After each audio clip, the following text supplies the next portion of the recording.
নবছরের সাজানো সংসারটা আজ অন্য কারো হয়ে গেল। বলতে না বলতেই মানুষটা আমার অন্য কারো হয়ে গেল। স্বামী নামক পুরুষ মানুষটা খুবই নিষ্ঠুর। পুরো বাড়ি লাইটিং করে সাজিয়েছে, ধুমধাম করে বিয়েও করছে। অপরাধটা কি শুধু আমার? আমিই কি অপরাধী? ভালোবেসে বিয়ে করার মতো ভুল সিদ্ধান্ত পৃথিবীর মধ্যে আমার মনে হয় আর দুটো নেই। না পারবেন কাউকে বলতে, না পারবেন সহ্য করতে। তার একটি এমন রূপ আমি দেখতে পাবেন যে রূপ দেখার জন্য আপনি মোটেও প্রস্তুত থাকবেন না। আপনি শুধু তাকে দেখবেন, তার ব্যবহার দেখবেন, আর মনে মনে আফসোস করবেন, এইটা ভেবে যে এই মানুষটাই কি সেই যাকে আমি ভালোবেসেছিলাম। এই ব্যাপারটা আপনার বুক জ্বালা করবে, একদম ঝালাপালা করে আপনাকে শেষ করে দেবে, ভেতরটা একেবারে ভেঙে দেবে। আমরা আসলে তখনই ফেসবুকে লিখি যখন আমরা আমাদের মনের কথা কাউকে বোঝাতে পারি না, বলতেও পারি না। কিছু যন্ত্রণা আসলে ভাষায় প্রকাশ করা যায় না। 2-4 লাইন লিখি হয়তো ফেসবুকে, কিন্তু সেটা দিয়ে কি মনের জ্বালা কখনো দূর হয়? দূর হয় না। কিন্তু এটা হলো না পারা একটা কথা। অন্যের সাথে শেয়ার করতে না পারার যে কি একটা কষ্ট, আসলে সবার সাথে সবার কিন্তু মনের একটা মন মাধুর্য মিলিয়ে আসলে মন ভালোবাসা প্রকাশ করা যায় না। তাই আসলে ফেসবুকে 2-4 লাইন লিখি। আমরা মেয়েরা আসলে ভালোবাসার কাঙাল। আমরা একটু সময় ছাড়া আর কি বা চাই তাদের থেকে। আপনি অপেক্ষায় থাকবেন কখন আপনার ভালোবাসার মানুষটা অনলাইনে আসবে, আপনাকে মেসেজ করবে, আপনি করবেন, আর সে অপেক্ষায় থাকবে আপনার মেসেজের উত্তর হিসেবে এটা বলতে, লাঞ্চ টাইমে লাঞ্চ করে রেস্ট করি। এই টাইমেও কি তুমি একটু শান্তি চাও না আমার? আমাকে এটা বোঝাবে আপনি তার সাথে কথা বলতে চান, মানে আপনি অশান্তি দিতে চান। এই একটা কথাই যথেষ্ট আপনার মনটাকে ছারখার করে দেওয়ার জন্য। আমরা কি চাই বলেন? আমরা তো চাই তার একটু খোঁজ খবর নেওয়া, সে আমার নেবে। এই কারণেই হয়তো সে আমার খোঁজ খবর নেয় না, কিন্তু একবারই আমি নিতে যাই, তাও তার কাছ থেকে অমানবিক কথাগুলো আমাদের শুনতে হয়। আর তার অপেক্ষায় থাকার ফোনটির আশায় আমরা কিন্তু দিনে দিনে তিলে তিলে শেষ হয়ে যাই। আসলে যে অর্ধেক দিনের সময় আপনাকে দিত, সেটা তার 4 ভাগের 1 ভাগও আপনাকে সে দেবে না। এর উত্তর আপনি কখনোই তার কাছ থেকে খুঁজেই পাবেন না। অতঃপর এটাই বুঝলাম, বেশিরভাগ ভালোবাসার আশা আসলে অর্থহীন। বেশি ভালোবাসার আশা করা, গুরুত্বের আশা করা কিন্তু খুবই বোকামি। আর তার কাছ থেকে যে গুরুত্বটা আপনি চাইবেন সেটা কিন্তু সে আপনাকে দেবে না। আর এটা শুধু বোকামি ছাড়া আর কিছুই না। এসব আশা তখনই করা যায় যখন মানুষটা আপনাকে সত্যিকারের ভালোবাসে। ভালোবাসা আর ভালো লাগে না, এই দুটোর মধ্যে অনেক পার্থক্য আছে। ভালোবাসা, ভালো লাগা, এই দুটোর মধ্যে কিন্তু হাজারো রকমের পার্থক্য আছে। কিন্তু তখন এই পার্থক্যটা আপনি খুঁজে পাবেন না যখন আপনার মানুষটা, যেমন আপনার প্রিয় মানুষটা সঠিক হবে। সময় খুঁজে পেলে মানুষটা আপনার সাথে যোগাযোগ করবে, আর সময় বের করে আপনার সাথে যোগাযোগ করবে, এটার মধ্যে কিন্তু অনেক পার্থক্য আছে। এতদিন শুধু মন আর আবেগ দিয়ে গুরুত্ব দিয়েছি, এখন শুধু নিজের বিবেককে গুরুত্ব দেব। এতদিন আমি যা ফিল করতাম, আজ থেকে তুমি তা ফিল করবা। এতদিন আমি ভাবতাম, আর এখন থেকে তুমি ভাববা। এই মানুষটা কি সেই মানুষটা যে আমাকে ভালোবাসতো, আমার অপেক্ষায় থাকতো, আমার জন্য পাগলামি করতো, আমাকে না দেখলে তার একটু দিনও ভালো লাগতো না, সব সময় আমার ফোনের অপেক্ষায় থাকতো। আমি যখন ফোন দিতাম তখন সে মনে হয় যে অক্সিজেন ফিরে পেত, এরকমের একটা অবস্থা। কিন্তু যখন সেই হারানো দিনগুলো ফিরে পেতে চাই, তখনই বুকের ভেতর একটা চাপা কষ্ট অনুভব করি। আসলে কি থেকে কি হয়ে গেল, মানুষটা কি সেই?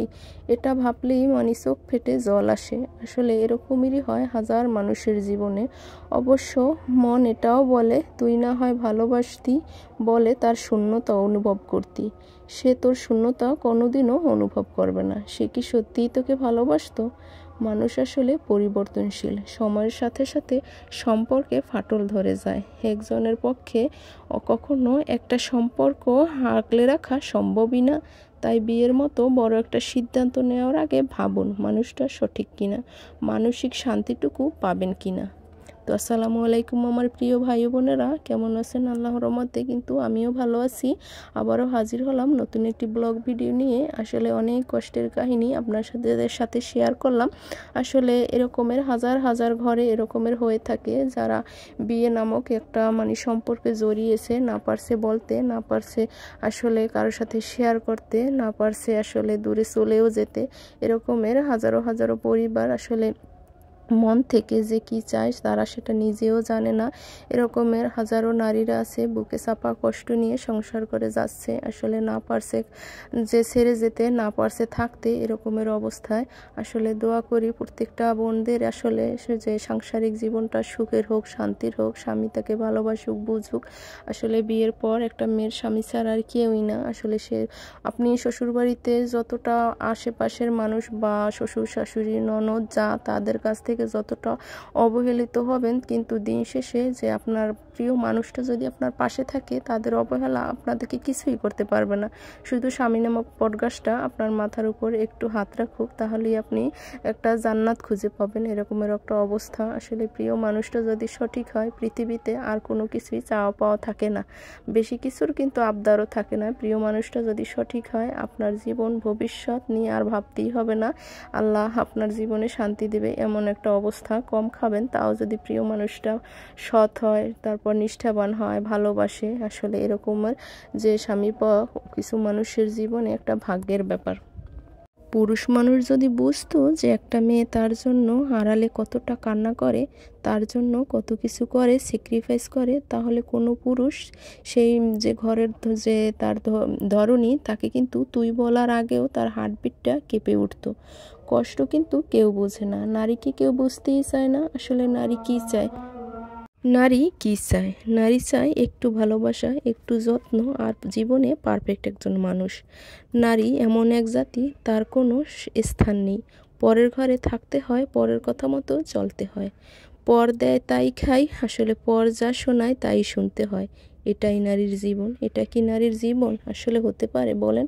আসলে নারী কি সব সময় অবহেলিত? আসলে যার বেলায় এরকমের ঘটনা ঘটে সেই বোঝে অভাব কাকে বলে, দুঃখ কাকে বলে।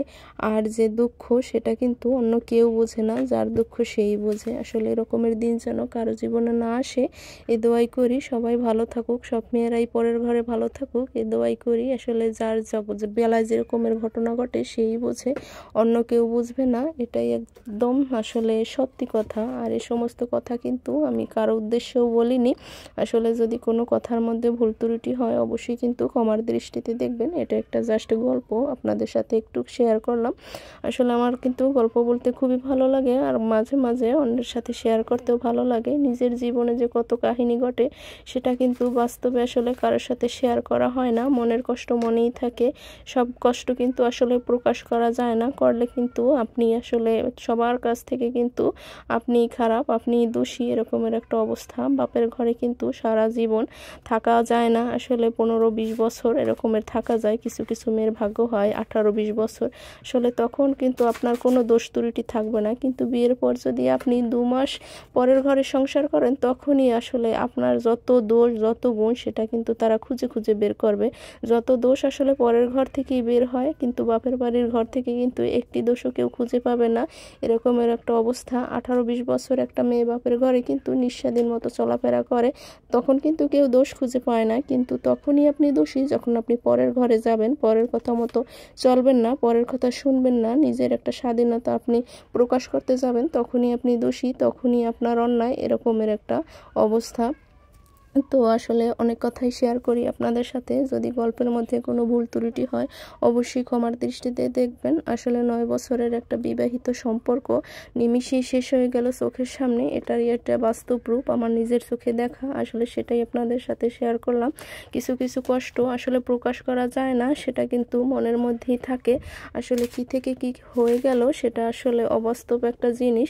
আসলে যাকে দিয়ে যে জিনিসটা সম্ভব নয়, সেটাই কিন্তু এখনকার যুগে সেই জিনিসটা এটা করা সম্ভব হয়েছে। আসলে জানি না কেন এরকমের পরিস্থিতির মধ্যে অনেক মেয়েদের এরকমের সম্মুখীন হতে হয়, জানি না, আল্লাহই ভালো জানে। আল্লাহ সবার মনে শান্তি দান করুক, এ দোয়াই করি সবাইকে হেদায়েত দেও। আসলে সংসার জীবনটা যে এমন, অনেক সময় বুক ফেটে যায় কিন্তু মুখ ফুটে কিন্তু অনেক কিছু প্রকাশ করা যায় না, এটাই আসলে স্বাভাবিক।